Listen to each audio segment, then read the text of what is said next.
Never stop reading the Bible. Today, we're diving deep into the first 5 Psalms.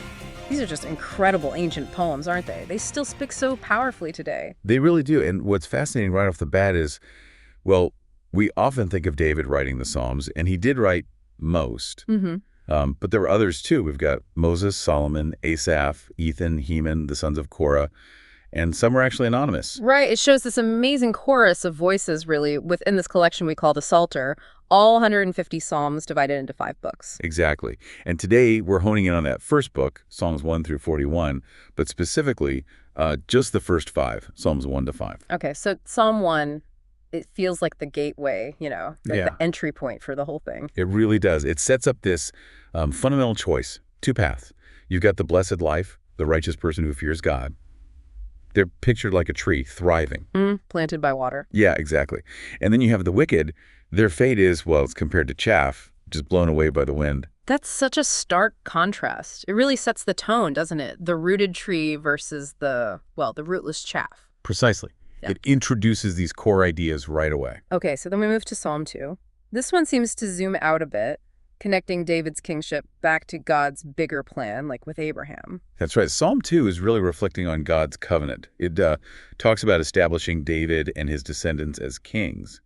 But crucially, it's also got this really significant prophecy about the Messiah, the Christ. The anointed one. Yeah, the anointed one, God's ultimate chosen king, the one with ultimate authority. Verse 6 talks about setting his king on Zion. And you immediately see this reaction, this sort of rebellion from earthly rulers against this messianic king. Verses 1 to 5. Yeah, that tension is right there. It feels very timeless, actually. But God's decree stands firm, verses 7 to 9. And the psalm ends with this call for those rulers, for worldly leaders, to be wise and submit. Verses 10 to 12. Exactly. It poses this question about all earthly power and how it relates to God's sovereignty. Then Psalm 3. This one gets very personal. It's the first one with the title, Setting the Scene During Absalom's Rebellion. Yes, a really painful time for David, referenced in 2 Samuel 15. His own son, Absalom, helped by Ahithophel rising up against him, David's fleeing for his life. You can just feel the desperation in those first couple of verses. Lord, how many are my foes? The distress is palpable.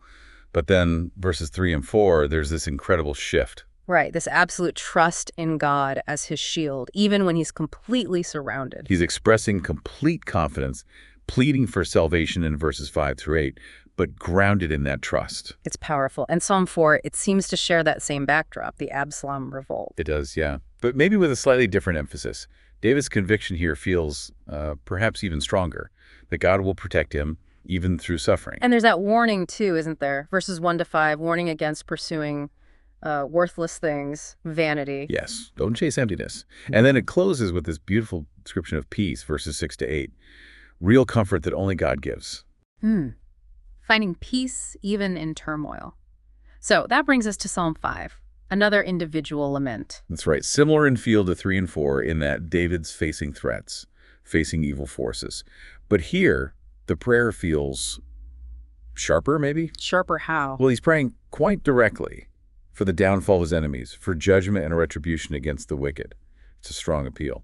Alongside help for the righteous, of course.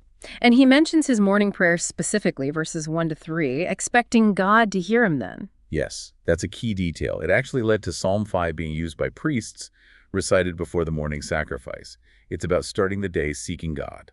Interesting. So David sees himself as favored, able to approach God in the morning. While contrasting that with the wicked, who are inherently at odds with God, as verses 4 to 7 spell out. And he ends pleading for guidance into God's house to worship, asking for salvation from his treacherous enemies, verses 8 to 10. And then this assurance, this blessing for everyone who takes refuge in God, verses 11 and 12. It's a confident close. So, wow. These first 5 Psalms, they really lay down some foundational themes, don't they? The contrast between good and evil, trust in crisis, the nature of prayer. Absolutely. They give us this incredible window into the heart of the Psalter, the struggles, the faith, the raw emotion, a perfect starting point. Never stop reading the Bible. Indeed. From the Center Studio.